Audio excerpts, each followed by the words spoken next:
well with my soul. It is well with my soul. It is well. It is well with my soul.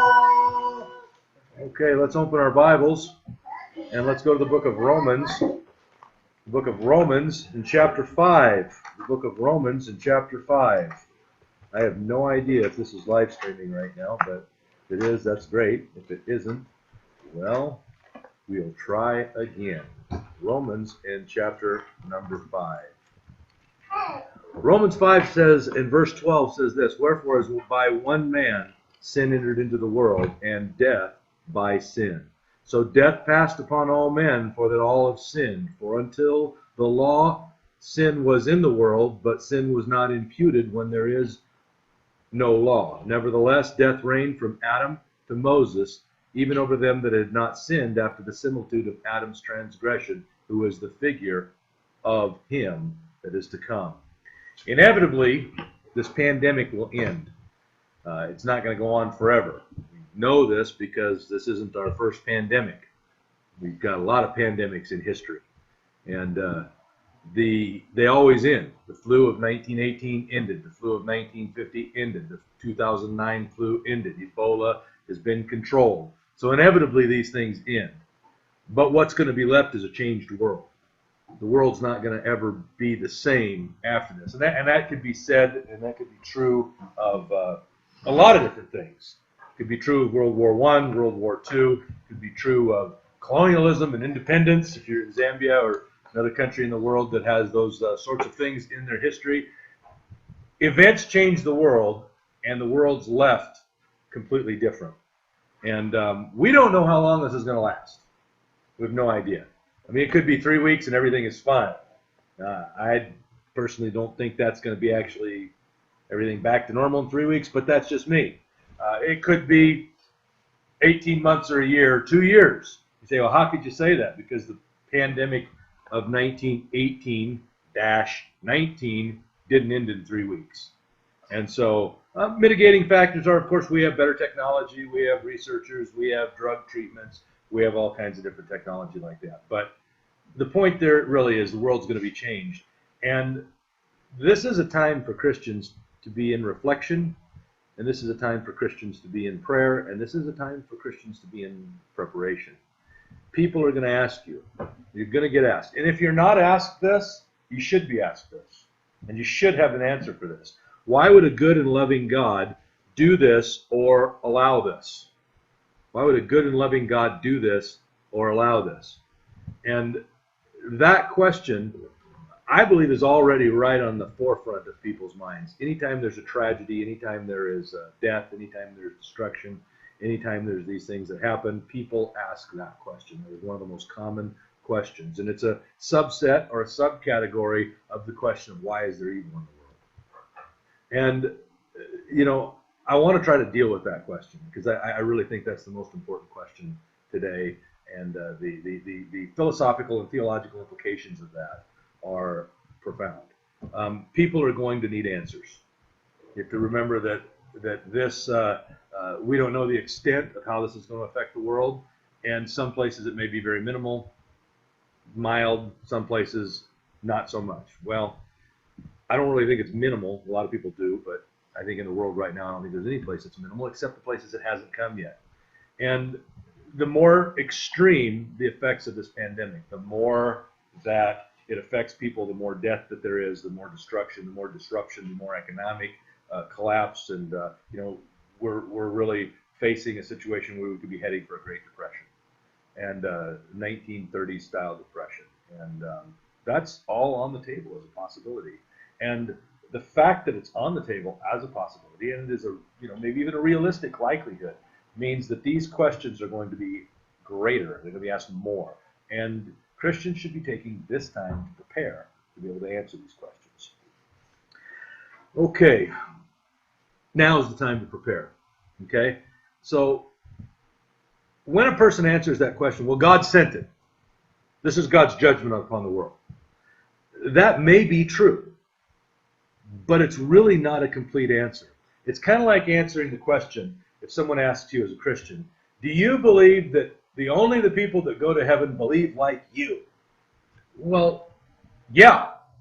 But when you say, yeah, you sound arrogant, condescending, prideful, and it really is not conveying the entire truth of that answer. And I watched Greg Kokel, and you can Google him, and he answered that question, and he said to a Jew that had asked him, do you believe that the only people that go to heaven are the people that are like you? And Greg answered, and he said, well, do you believe that moral wrong exists? And the guy says, yeah. He says, do you believe that moral wrong should be punished? If it exists, should it be punished? And the guy thought for a minute. He said, yeah. And he said, I agree. Have you committed moral wrong? And that's kind of a personal question. And the guy says, well, yeah. I said, so you and I have a problem. I have too. Our problem is we've both committed moral wrong. And we both agree that moral wrong should be punished. And that's why Jesus Christ came, to take our punishment for us. And that's why he died on the cross. And you see, I answered the question correctly both times. But which one was more effective in giving an answer to a hurting person or to a suffering person? And so the question, why did this happen? Well, God just sent it to the world to punish all these wickedness. Well, that may be true, granted, but it may not be the best way to answer that. It may not be the best way to deal with this question, because we then come off as Christians as almost gleeful or joyful that God's punishing the sin in the world. And oftentimes Christians get into that mindset of thinking like that, forgetting that they are part of the evil that's in the world. Don't ever forget that. It's not those people that are evil, it's we people that are evil. Got to remember that one, because we're evil, right? And so, directly, meaning this idea that let me gather my thoughts for just a moment. This may be true, that God sent this to judge the world, either directly, that God contemporarily in 2020 or 2019 sent this virus to punish the world. You can make that argument that this is the direct hand of God, or you could make the argument that indirectly that God sent this through the idea that sin has entered into the world. Okay? I don't think you can distinguish between those, and there's a vast difference between those. Philosophically, theologically, the implications of that. But but the point is, it doesn't matter. It doesn't matter if it's a direct intervention or an indirect intervention. The question is still sort of the same. Wherefore, as by one man sin entered the world, and death by sin. That's the verse we read. The result of sin is not behavior. I want to just kind of talk on this little topic here, because it'll give a little bit of a biblical idea of what the consequences of sin is and why that's important when answering the question, why is there evil in the world, or why would this pandemic happen, or why would all of these people die and suffer? And of course, in Zambia, we're sitting here waiting on the front end of it, and a lot of nations are on the kind of the middle of it, and we're not quite into the seriousness of it yet. And I don't want to talk about that too much, just because it's emotional for me, and that's not good, especially when you're trying to preach to people and they're here and on live feed. So the result, it is the point, the result of sin is not primarily behavior. In other words, if you're going to look at something and you're going to try to detect the existence of something, like I'm getting way out of my league here. You get into particle physics, and you get into the atom, and you get into all of these things. It's my understanding you really can't see the things that are in the atom. You take the electron microscope, you do what you can, but you understand that the things exist in the atom because of the results of their effect on other things. So you measure the results, and then you can see the existence of something that's unseen. Well, we've got a pretty good example of that now. Has anybody seen COVID-19? No, we haven't seen it, have we? But boy, you can sure see the results of it. You can say it exists because we're seeing the results of that, right? So can you see sin? Well, no, you can't really see sin. And oftentimes what we've done is we've taken the idea of what sin is and we say that we measure the existence of sin based upon behavior. This is a subset, and this is another idea of works versus grace. And you say, how so? How does that make any sense? Well, if we're going to determine whether somebody goes to heaven by works or we're going to determine that they go to heaven by grace, then what you're going to have to do is you're going to have to kind of measure those things, right? And you're going to say, this person is going to heaven because I don't see any bad things. I don't see any sin. Therefore, they're good. That's a works-based religion. Does that make sense? I want to make sure from you guys that I'm making sense. Okay, I got a thumb up from Joe. Way to go, Joe. Thanks for that thumbs up back there in the back. So the idea of a works-based religion, this is just another aspect of that. You know, those that go to heaven, they believe, wrongly, that it's good people that go to heaven and bad people that go to hell. Well, how do you determine that? Well, you look at their behavior, right? You look at how they act. Do they go to church? Do they give their tithe? Do they treat their neighbor with goodness? Do they follow the law and keep the commandments and keep the Sabbath or whatever else it is that people do for their works, right? So you're measuring what? You're measuring the behavior. And then you're saying, since the behavior is in this category, these go to heaven, and since these people behavior, they're drunkards, they're whoremongers, they are thieves, they are bad people, they're going to go to hell. So all you're doing is you're measuring the behavior to determine the existence of sin. Right? Well, that's really not the best measure for the existence of sin. Behavior is not the measure we use to determine if someone is in sin or if a society or a culture is in sin. So we could ask the question, how do you know that you or someone else is in sin? How do we know that a culture is in sin or a society or a people? And we come up with many examples. Well, fellowship with God is broken. The law of God is broken. But what's the best evidence? The best evidence is the existence of death. For the wages of sin is death. Wages are the direct result of an action. When you work, you get wages, right? When you sin, you get death. And it is appointed unto man once to die, but after this the judgment. But why? Wherefore, as by one man sin entered the world, and death by sin, so death passed upon all men. Why? For that all have sinned.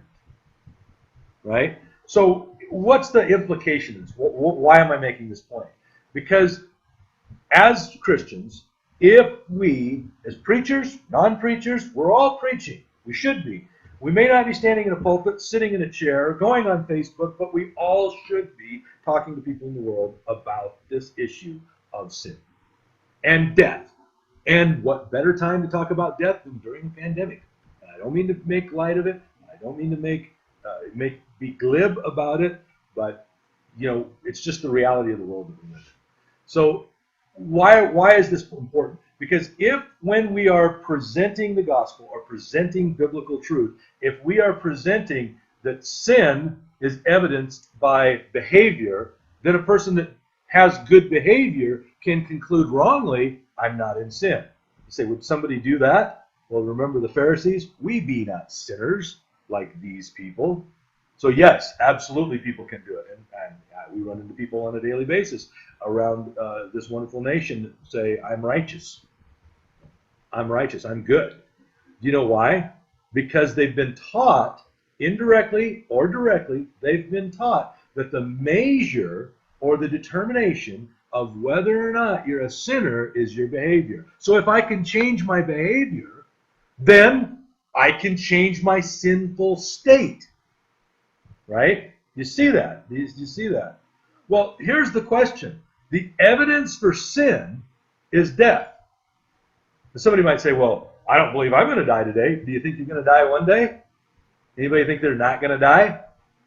Every time you go to a funeral, every time you see a funeral procession going down the road with the cantors full of people and singing and mourning, every time you see that, you must remember the wages of sin is death, is death, is death.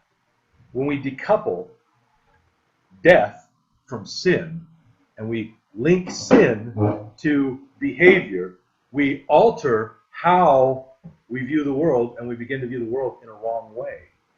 And that wrong way leads to wrong conclusions. Does that make sense? Hebrews 9:27 was the verse that was quoted there. And it is appointed unto men once to die, but after this the judgment. I want to make a statement on this, and this is a statement. This is my opinion. It's my understanding of this passage. That appointment with death that Hebrews talks about, I don't believe is a fixed point in time. And this is why. Because if it was a fixed point in time, and why is this important? Let me just say, because our behavior. The question. Let me do it this way: can our behavior change the date of our death? And a lot of people say, well, no, it can't. Well, then the problem with that is that if someone, a Christian, commits suicide, then that date of death was an appointment of God. And then by extension, wouldn't the suicide therefore be an appointment of God?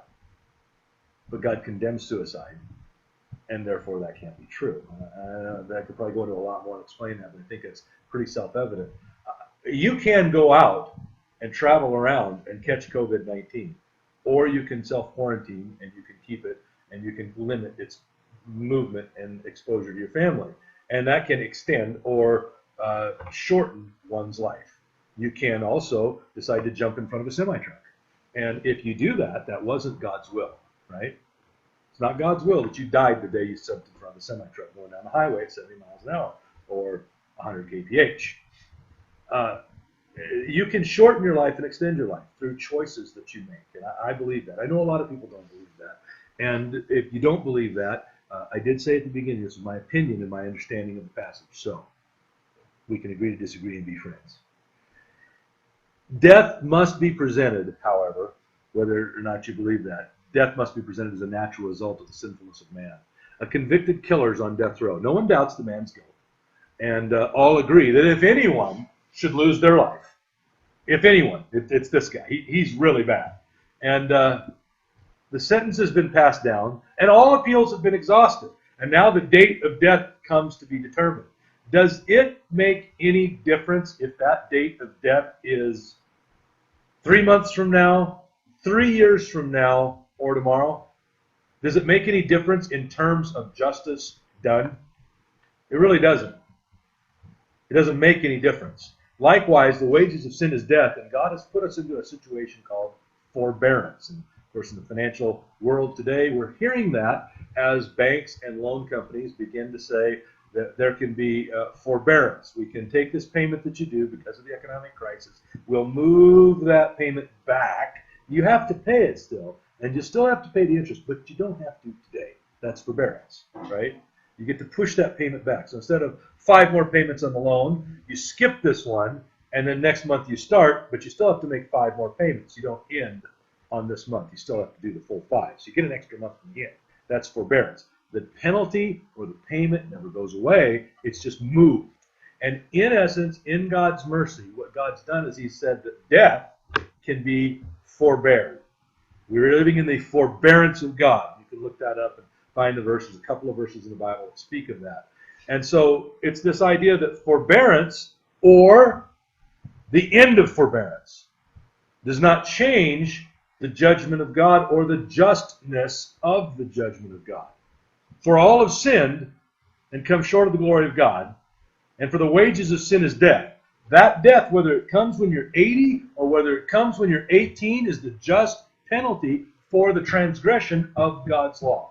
Okay? Now, I understand that there's a lot of philosophical opposition to this. And we're going to get to that in just a minute. We're just laying the groundwork right now because we have to have a right understanding of this issue if we're going to give a right answer. Now, biblically, death is the direct result of sin and therefore the best evidence for sin. Now, why is that important? Well, it's important because we have an answer. We have an answer to this question. We have an answer both to the why does death exist, and much more important, we have an importantly, we have an answer to the issue of the, I'm going to say this, real human need of hope. A real human need of hope.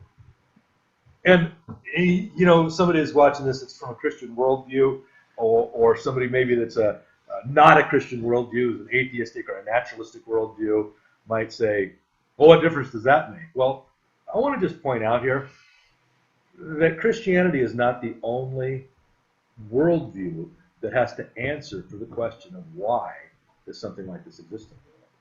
You realize that no matter which worldview one ascribes to, it's incumbent upon all people to have an answer, right? How does a naturalist, person that believes that there's no spiritual, there's just the natural world, how does a naturalist answer the question, why is COVID-19 spreading throughout the world? How does a naturalist, an evolutionist, how do they answer that? Why is this virus killing people? You know, Christians aren't the only ones that have to give an answer. And somebody says, well, you Christians claim that there's a God, and you Christians claim that there's this omnipotent being. Therefore, it's more incumbent upon you to give an answer than it is for the naturalistic and atheist. That's not true. Our belief that God exists does not give us more of a reason to have a logical explanation or a reasonable explanation for why what we see in the natural world exists. We don't have more of a need for that. We just have another element, the existence of God, that exists within our answer. So the naturalist has to give an answer to this. The atheist has to give an answer to this. It's not genuine, it's not logical, and it's not reasonable for someone to come and say, I have no answer, but you have to give your answer, and your answer, I don't like it, so it doesn't make sense to me, and so I'm going to reject it. That's not really a reasonable point. So because it evolved, the virus, now this is just from a naturalistic world, a naturalist, an atheist, an evolutionist, okay? They would say, they'd have to say this, that this virus evolved like everything else. And it evolved to find a human host, and in that human host it can reproduce. So it's just trying to survive like we are. But it's just would be the natural course of the evolution of the human race. And it's nature's way to cull the weak, the sick, and the infirm. And so it's just a natural process, and it's not a big deal. And how can a naturalist or an atheist say any of this is wrong? In fact, if you took evolution, you'd say, well, this has great potential to do good. You say, how could it do good? Well, the fact is it is good. Because how did man come into being from an evolutionary standpoint? Now, I believe God in the beginning created man. That's my view. And I believe that in the beginning God created man and was good. That's my view. That's my worldview based on the old black book, right? So what does the evolutionist say? Well, the evolutionist would have to rejoice because this is one of the greatest events in human history.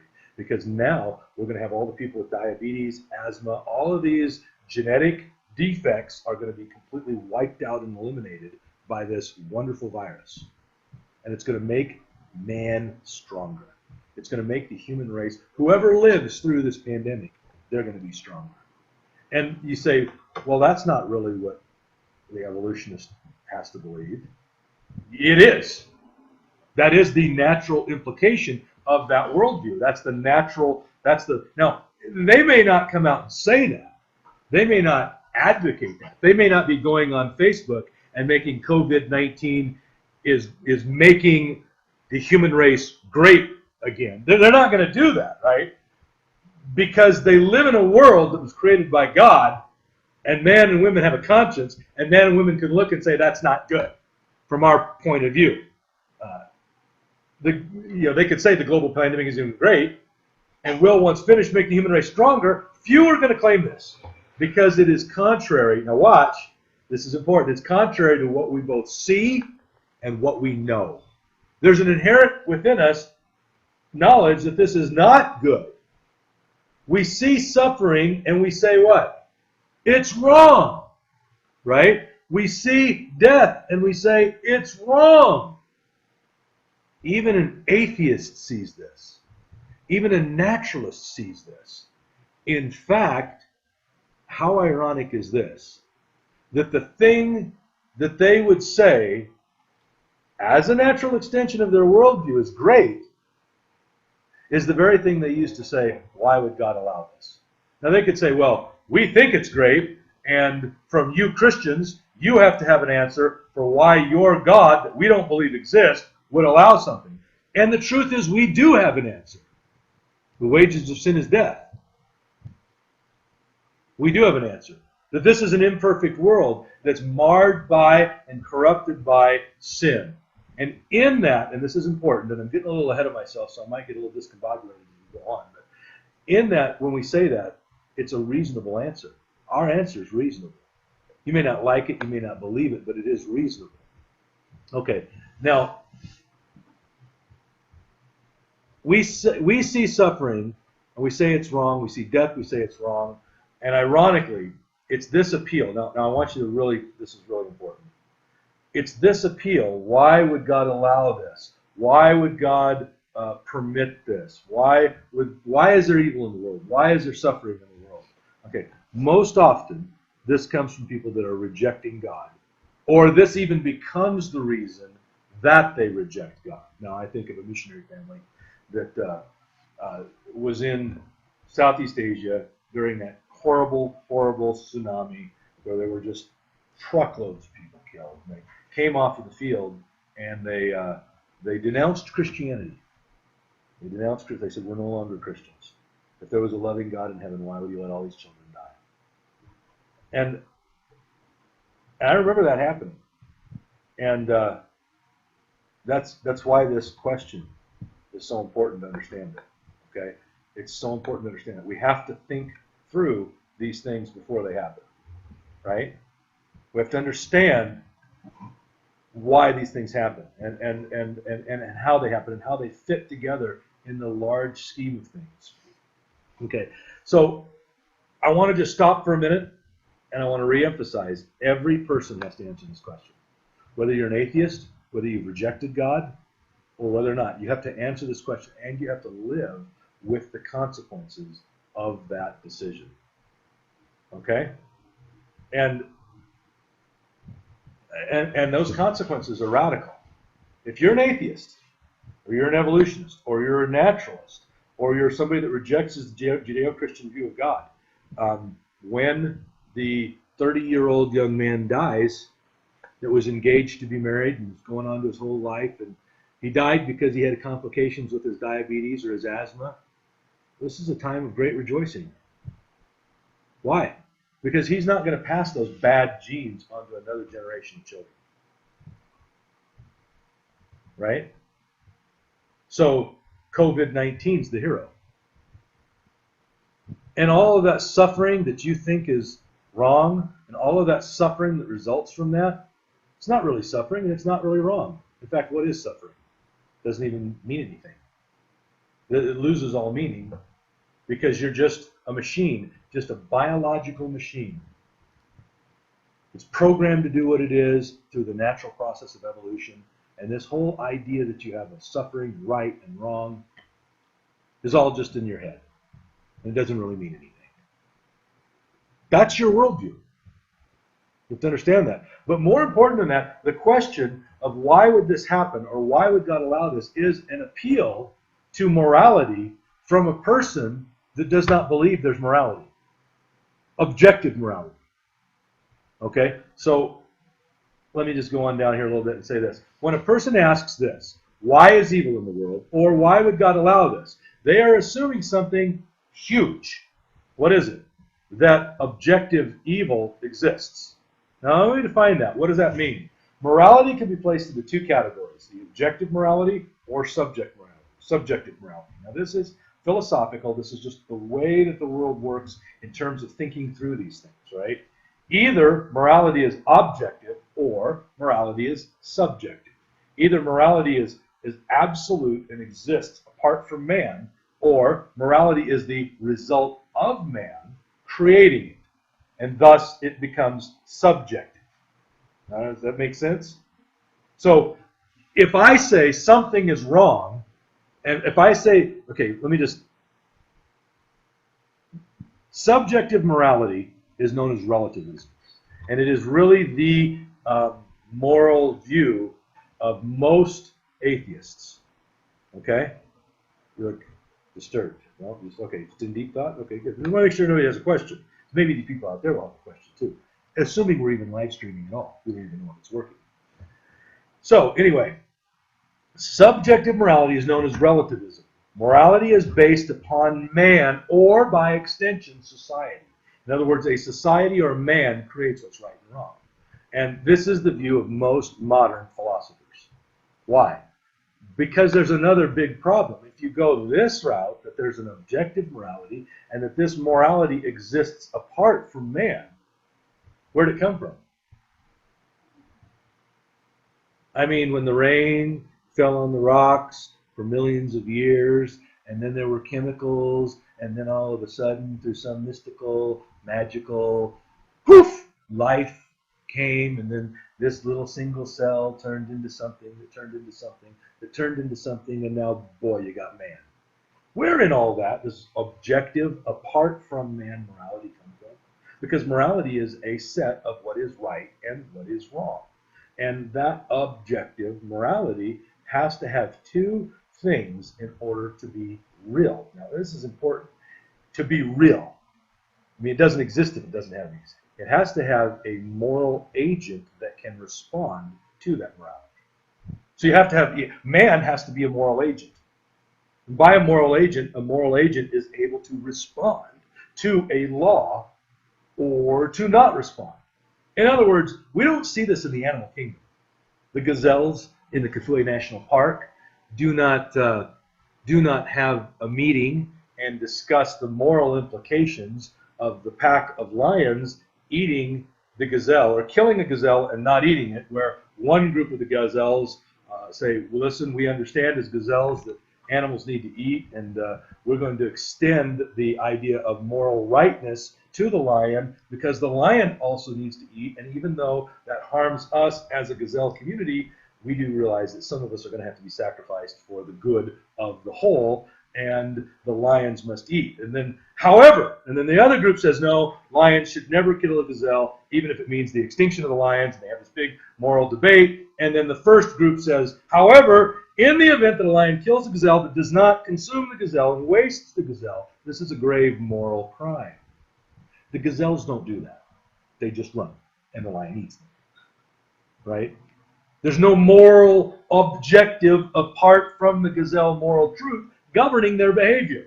Right? So an objective moral truth must have a moral agent that can receive it, and it must have a moral lawgiver. Now, there's a problem for the naturalist. First, the existence of an objective moral truth is the proof of something supernatural. In other words, it exists apart from the natural world. Right? And I'm going someplace with this. Hang in there with me. I know this is, to me, it's very interesting, but maybe to other people it's not. Are you interested, Joy? Yeah? She's 9. Maybe. I don't know. What? I was listening. You're listening. But are you interested?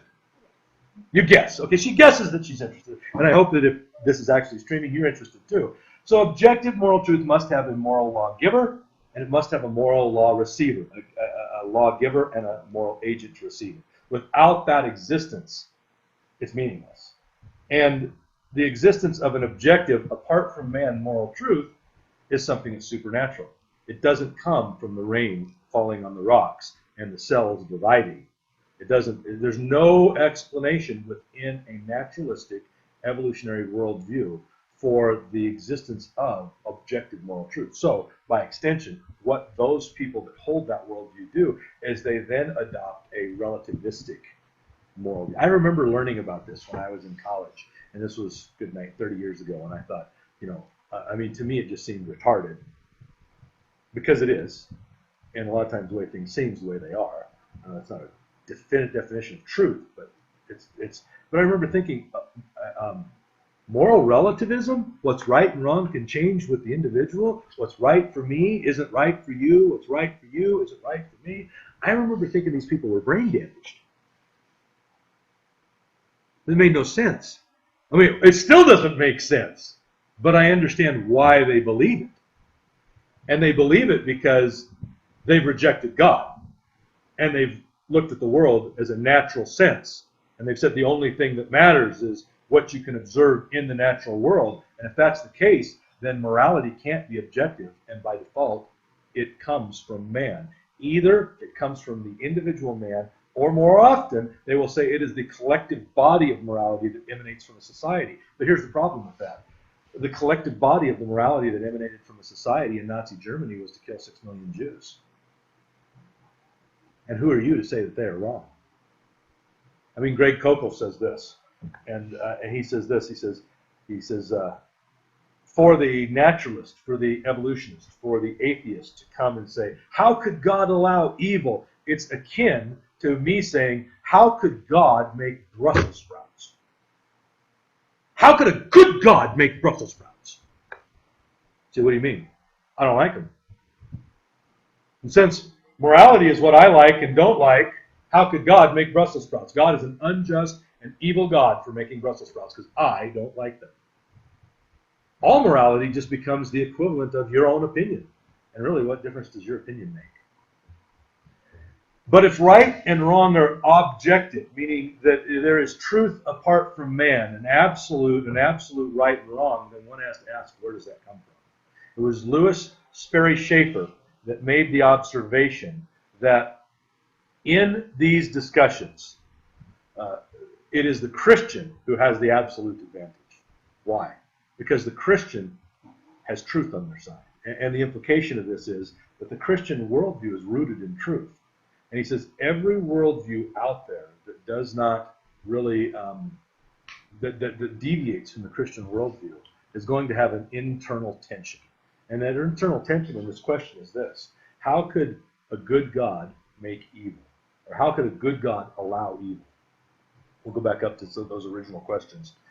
How could God, why would a good and loving God do this or allow this? Well, inherent in that question is the idea that there is a good and there is an evil, and that this evil is objective apart from man, and it has moral weight.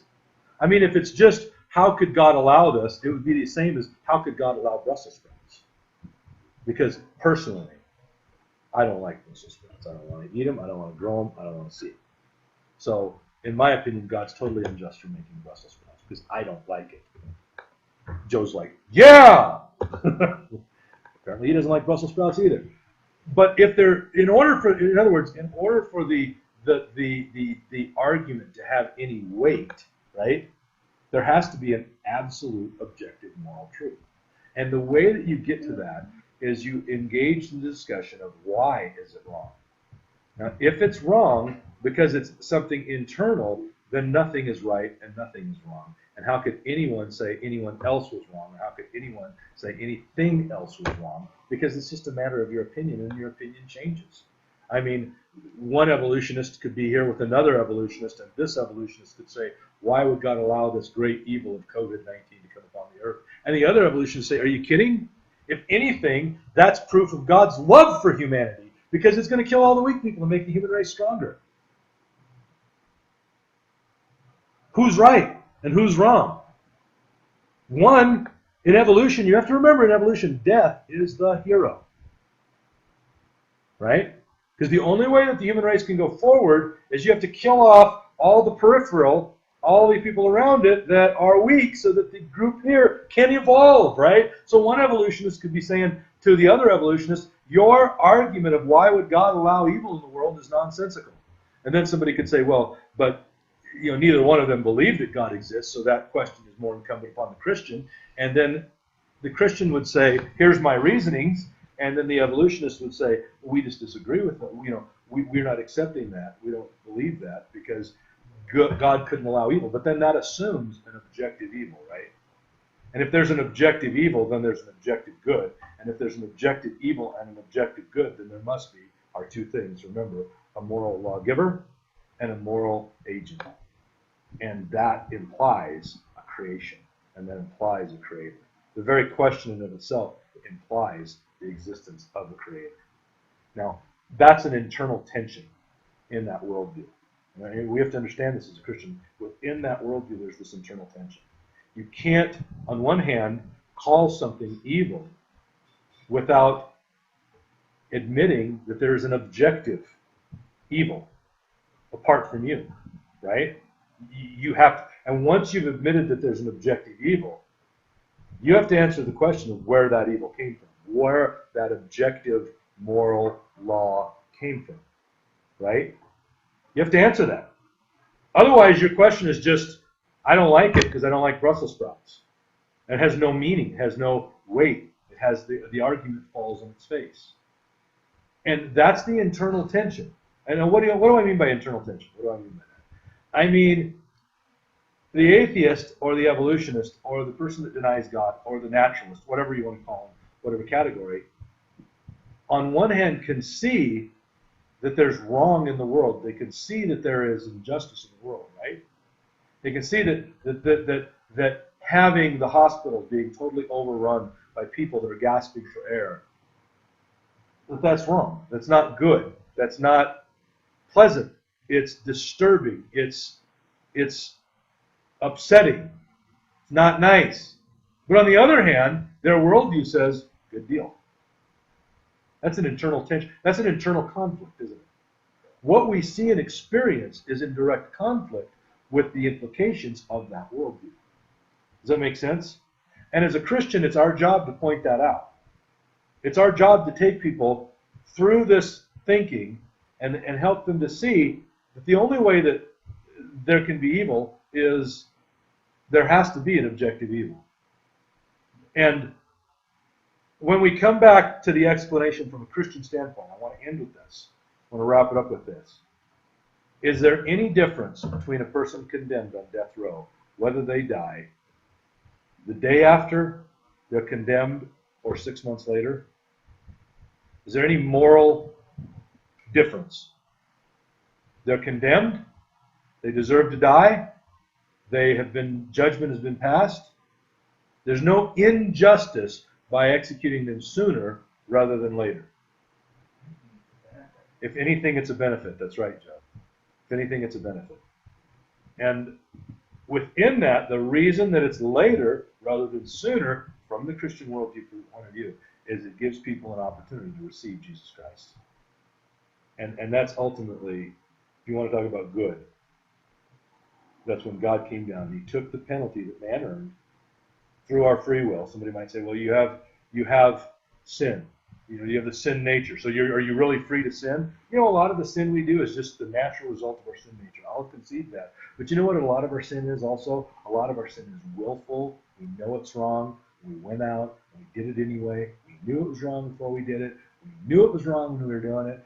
And we knew it was wrong afterwards. And if we could go back and change it, we'd go back and change it. Every human being has that experience because every human being has made a free will decision to violate the conscience and to violate even what they knew in their heart was right and wrong. I talked to a Buddhist one time, and this Buddhist says, really great argument, right? I don't believe in sin. Yeah, if you don't believe in it, it doesn't exist. Isn't that amazing how that works? Just wipes it out of existence, just like that. And he said, I don't believe in sin. And I said, well, let me ask you a question. Have you ever wanted to do something and you knew it was wrong? Yeah. And you did it anyway? You thought for a minute. Yeah. And afterwards, you wished you could undo it? Yeah. Because that was sin. So, there you go. You don't believe in it, but he believes in every aspect of it, right? These things, and again, what is that? Now watch, what is that? That is a worldview that denies the existence of sin, but the internal conflict within that internal tension is an inconsistency. I mean, if sin didn't exist, why did he think it was wrong? If sin didn't exist, why did he want to go back and change it? If there's no right and no wrong, why would he want to change it? Why would he want to avoid it? And that's the internal conflict that exists there. So we as Christians have to answer these. And the ultimate example of good is that Jesus Christ came down and he took the penalty for our sin. That he took the penalty of death. And he gives life. And that is ultimately the greatest answer to this. And there is hope. Well, what is that hope? The hope isn't that COVID-19 is going to be eradicated from the world. The hope isn't that the economy is going to bounce back. The hope isn't that people aren't going to die or going to die. You know what the hope is? The hope is that there's a God in heaven who died on the cross, who gives people life, and who can give you eternal life. I may die of COVID-19 next week. I don't know. I mean, it's certainly possible. But I know where I'm going when I die. Do you? I mean, God is just. Anybody that dies without Christ, you have to remember this, and people don't like to accept this. Why? Okay, why? Because we, as Christians, I believe, are at fault. Because we have made sin be about the behavior. Right? And if sin is about the behavior, if the evidence of sin is about the behavior, then if I improve my behavior, God's unjust for punishing me. But if sin is about death, the natural result of sin is death. Can you imagine somebody works in Zambia and they go out and they work a job for a month, and then when the employer pays them, they pay them in kwacha, which is the local currency, and they're incensed and they're outraged that they were paid in kwacha. What do you think you were going to get paid? What do you think you're going to get? Francs? Deutschmarks? Rubles? Pesos? Dollars? You're in Zambia. You're going to get paid kwacha. Come on, man. Get with the program. And man has to understand that the wages of sin is death. And that eternal life is a gift, not an earned behavior. When we make the issue of sin about behavior, we divorce the concept of death. And death, and even the judgment that comes from death, the eternal separation of God from God in hell, looks unjust. Right? We need to bring death back into the game. We need to bring death back into the preaching. We need to bring death back in as the natural result of sin. And let me just say this. Anybody that dies, that goes to hell, that dies apart from Christ, is receiving the just recompense of their reward.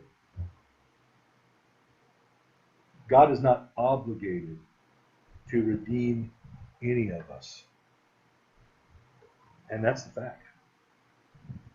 God didn't do an injustice when the thoughts of man were on evil continually, and he took the world and he put it under a flood. That wasn't an injustice. That was a governor executing a mass murderer on death row. But here's the problem. Man, because sin has been associated with behavior, man has become convinced that he can be good. And then if a person's put on death row that's innocent, and the governor executes the innocent man, it doesn't matter if that man is executed early, right after the sentence is passed, or 3 years later. It's a grave, grave, grave injustice. Because the man didn't deserve death. So when we divorce death from sin, we decouple that, either through preaching or through thinking or through practical things. What happens is we insert behavior, and behavior then can produce righteousness in that wrong form of thinking. And then God becomes unjust for bringing judgment upon the earth. And the sacrifice of Christ seems unnecessary and nonsensical. Why would Christ die? But the fact of the matter is, the truth is, that Jesus died to take the penalty of man, because the severity of sin is severe. It's bringing death. Sin is worse than COVID-19. It's 100% death rate. 100%. You can't cure it. There's no drug treatment for it. There's no vaccine for it. There's no way to deal with the problem of the disease of sin other than a complete, total life replacement that's found on the cross of Jesus Christ. So from the Christian world, now that's the Christian worldview. You can debate different points of that Christian worldview. You can. But nevertheless, that's the accurate rendition of the Christian worldview. It's logically consistent. It explains the world that we live in. It has truth on its side, so there's not those internal conflicts. And I know there's some people that maybe we'll do another video later about some other questions that are commonly asked. But the fact of the matter is, if you understand what the Bible teaches about guilt, even if you have somebody that's never heard the gospel and they die and go to hell, God is under no obligation to save anybody. Just like a governor is under no obligation to pardon anybody on death row. When a guy on death row dies without a pardon, that is not an unjust situation. And that view, although you may think it's unpalatable, is logically consistent. Now let me just review this. The other worldview, the naturalist worldview, is that this death that's the result of this virus is the greatest thing that's ever happened to mankind. Now, if you can go to bed and put your head in the pillow and sleep at night and think that, more power to you. Good luck. Because that's really not a view that is consistent with the reality that we see. And anybody that acted out and lived that worldview would be considered insane. Can you imagine standing out in front of a hospital saying, "This COVID, go COVID-19, improving the human race"? That's the naturalistic worldview. Now, they don't go do that because they know it's insane. But that's an internal conflict that they have within their worldview that as yet is unresolved. The other side of the coin is this. All of those people that die that have received Jesus Christ just got a promotion. Man, they left this stinking world filled with sin and suffering and are in the presence of Jesus Christ. And that's a wonderful, wonderful thing. The Christian worldview has the answers. The Christian worldview explains this. And the Christian worldview is consistent. And we as Christians, it's incumbent upon us. It's incumbent upon us to have these answers and to take the time and think them through and be able to articulate them. Right? Because I'll guarantee you that if that couple that saw that suffering, and I don't mean to judge them, and I'm not judging them because I've never been in that situation and what they experienced was horrific. But if they'd have understood maybe some of these things and maybe even gone deeper and maybe even understood more, they probably wouldn't have had the response of rejecting God because of the suffering they saw in the world. Because this is not a question that's new. This question has not just come up with COVID-19 or just come up with the tsunami in Southeast Asia. This question's been in existence since the beginning of man. Imagine Adam and Eve sitting in their house. How and why could Cain kill Abel? They probably had this same, that's probably where this question started. If God's so good, why is there evil in the world? Well, because man ate of the fruit of the tree of the knowledge of good and evil. And it was the knowledge of the tree of good and evil, not just the knowledge of the tree of evil. Good and evil were on the same tree. And in that beginning, that it set off a chain of event where the COVID-19 of sin entered into the human race, and every single person's been infected with it. And God came to give the answer. And God came with the solution. God came with the vaccine. God came with the medicine. God came with the life. God came with what can give you life. And men use the existence of the problem to reject the God of the solution. Well, we ought not ever do that.